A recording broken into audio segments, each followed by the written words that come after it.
to rebuild these communities back and rebuild them better than they were when we started this fire. I don't see how we're going to rebuild anytime soon. And insurance does not cover. Children grew up. Our community's been devastated. There's thousands of homes lost. In a rather predictable move, Joe Biden announced $770 checks for all the people who were affected by the California fires. People impacted by these fires are going to receive one-time payment of $770, one-time payment, so they can quickly purchase things like water, baby formula, and prescriptions. While this money will definitely help the 33,000 people who have registered for assistance so far, it's nothing compared to what the California government has been paying annually for every homeless person for a few years now. And you don't have to take my word for it. In the 2021 to 2022 budget, the state set aside $7.2 billion to address homelessness. And in that year, there were an estimated 172,000 homeless statewide, which equates to spending nearly $42,000 per homeless person. And this wasn't a one-off thing. The state spent a staggering $24 billion over the course of 5 years, and this means that California taxpayers paid the equivalent of about $160,000 per homeless person over the course of 5 years. And now that you have 33,000 citizens looking for help, so far only these $770 checks are being offered, which doesn't buy much in a place like Los Angeles. But this is the kind of twisted priorities you'll see whenever you look into Gavin Newsom's administration. For instance, while people desperately need money to rebuild, the governor and the state lawmakers decide to cough up $50 million to protect their agenda from Trump. So let me get this straight. While large chunks of Southern California are literally burnt to a crisp, people are losing their homes in an instant. Their entire livelihoods gone. Everything that they have known is no more. And yet we have Gavin Newsom over here asking the government for $50 million in order to do what? To help the people of the state that he helped burn down? No. He's asking for $50 million in order to, quote unquote, combat Donald Trump. That's right. He's looking to anti-Trump or Trump-proof California before January 20th. Now imagine this. The American people have spoken. We want the change that this man has promised. This man right here, DJT, aka Donald Django Trump, because this is a free man we're dealing with here today, folks. This man right here, the evil menaces, the Joker himself, up to nothing but absolute, pure, unadulterated chaos, is more concerned with Trump-proofing a state which had 10 counties that flipped red, as opposed to focusing on what should matter. Again, I've said it once and I'll say it a million more times. These people show you exactly who they are time and time again. If you do not believe them, folks, you will continue to get the very same result and worse. Probably, likely, and definitely worse. And this blame diversion doesn't just end here. Instead of passing landmark bills to make these shady utility and insurance companies pay for their actions, the governor keeps blaming Trump as if he's already sitting in the White House. Let's call out more bullshit. Gavin Newsom. On an X post done 2 days ago by Gavin Newsom, it says, "As you prepare to assume the presidency once more, I invite you to come to California. The hundreds of thousands of Americans displaced from their homes and fearful for the future deserve to see us all working together in their best interests, not politicizing a human tragedy and spreading disinformation from the sidelines." I find this call out hilarious and comical, but true to the woke liberal democratic ways. So you're so quick to criticize President-elect Donald Trump that doesn't presume the office until January 20th, but you're not quick to call out Biden, who is our current serving president. And 2 days after the Palisades fire broke out, he announced the final military aid package for Ukraine will be $500 million. Gavin Newsom, all you're doing is proving to the majority of people in California what we all know is you are a governor that is only in politics to line your pocket. You don't have the interest of Californians. You don't have the interest of anyone else but yourself, because that is disgusting to claim you care about California, that you're calling out Donald Trump to come to California, but yet you won't call out the Biden administration for giving $500 million in military aid to the Ukraine, which has already gotten over $100 billion since this whole thing started. Again, I will echo what Donald Trump and so many Californians want. Resign immediately because you suck. Well, we all know Newsom would never dare to talk about that Ukraine money, and we also know why he won't go after the utility companies. Remember the $15 billion Biden gave Pacific Gas and Electric a week before the fires? Their smart meters were having problems blowing up. Lithium-ion batteries were causing fires, 6,000 degrees, incinerating homes.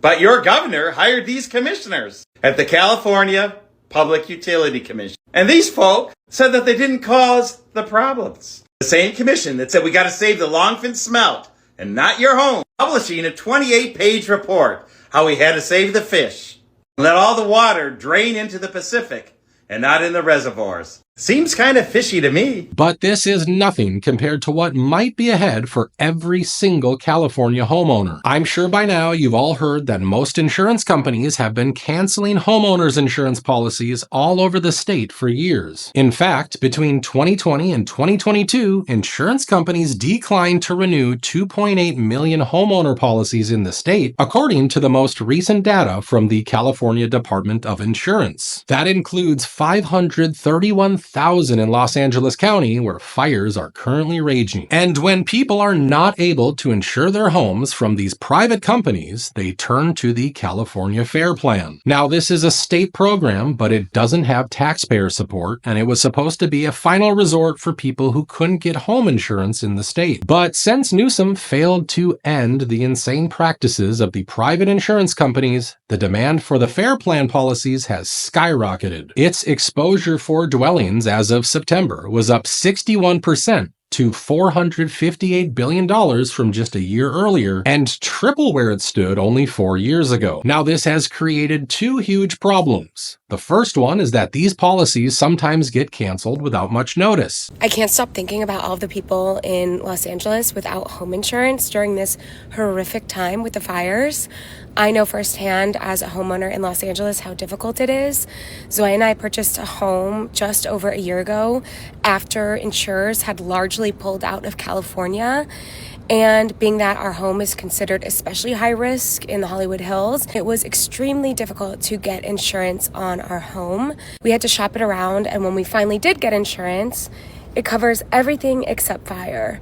So you're left with no choice but to do the California Fair Plan, which is exactly as it sounds, just makes it fair for California residents to have access to fire insurance. It is not equipped to handle this level of destruction, doesn't have the funds to pay out this amount of people that I can only assume are just like us and left with no choice but to have gone with the California Fair Plan. Not to mention, just a few months ago, on June 25th, I got a weird notice out of the blue that our California Fair Plan that we paid for was being discontinued. So they were canceling our fire insurance. Luckily, I caught it and I followed up with our insurance agent who talked to Fair Plan, and essentially they didn't believe that we were living inside of the home. So we had to follow up with copies of bills and photographic evidence of our home not being vacant, being in use by us. Again, luckily I caught it. I followed up with the information that they needed and they renewed our fire insurance.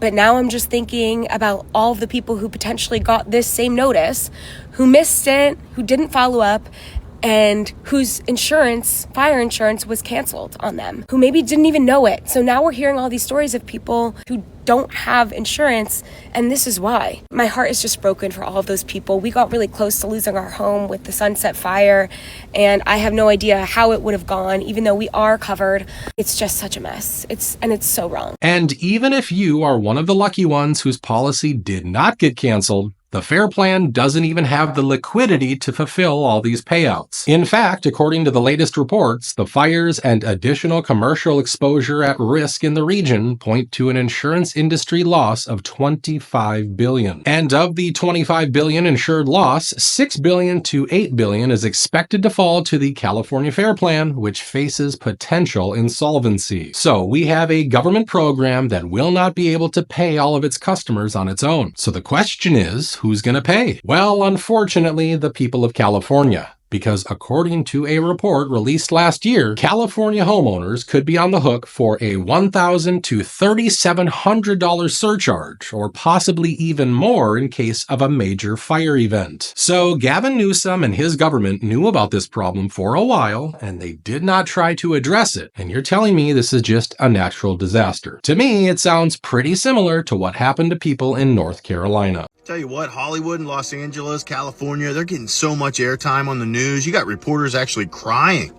That's how bad it is. But remember a little town called Asheville, North Carolina?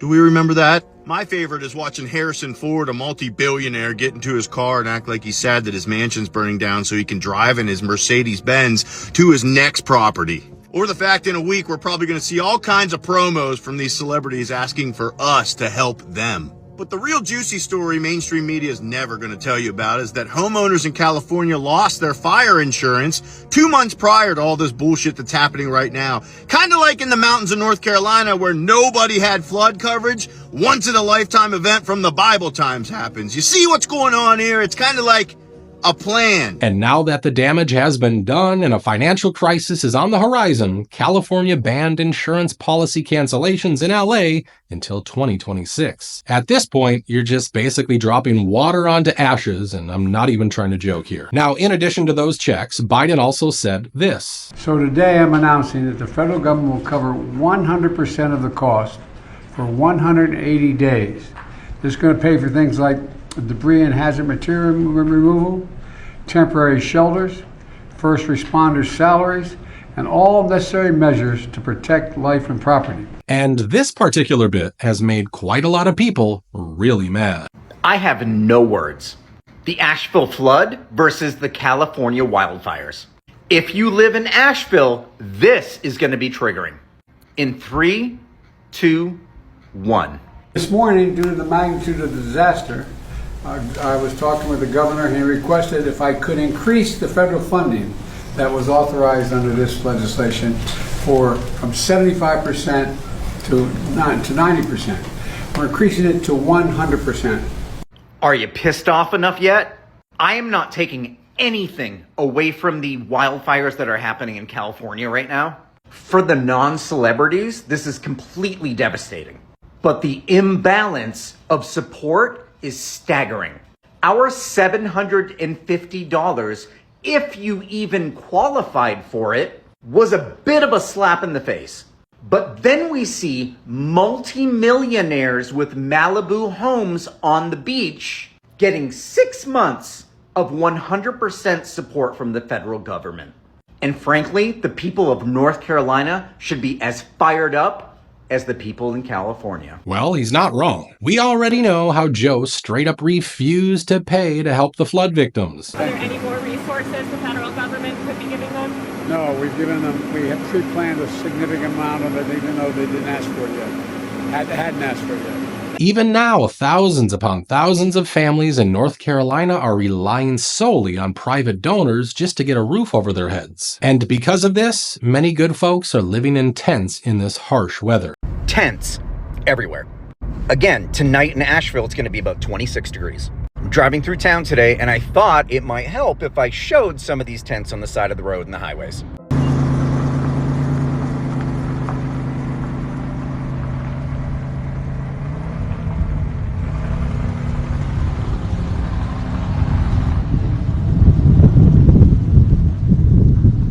When we see new tents popping up every day, that means it's new homeless and people that probably lost their houses in Helene. Now, obviously, that's not all the tents that are here. That's just what is on my commute to work. I see a lot of the comments in my videos that are saying, well, why don't you take them in? I do my part, and my part is private and not on social media. But I think the question we should be asking is not, why don't you take them in?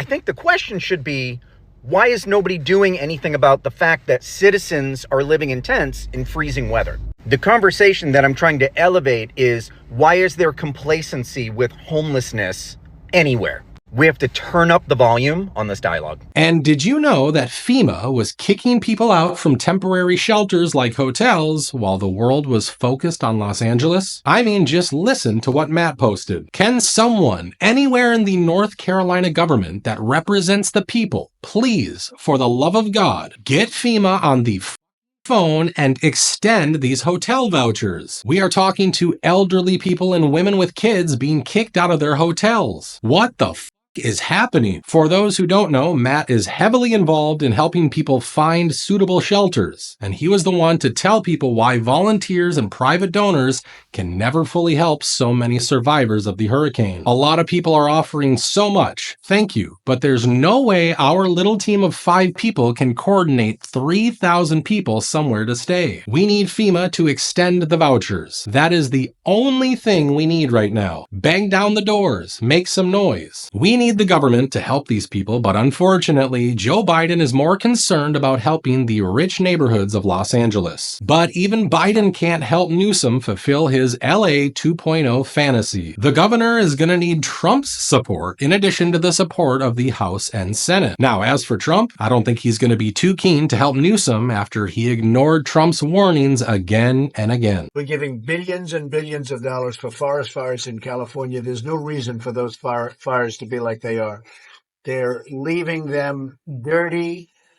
It's a disgraceful thing. Old trees are sitting there rotting and dry. And instead of cleaning it up, they don't touch them. They leave them. And we end up with these massive fires that we're paying hundreds of billions of dollars for to fix. And the destruction is incredible.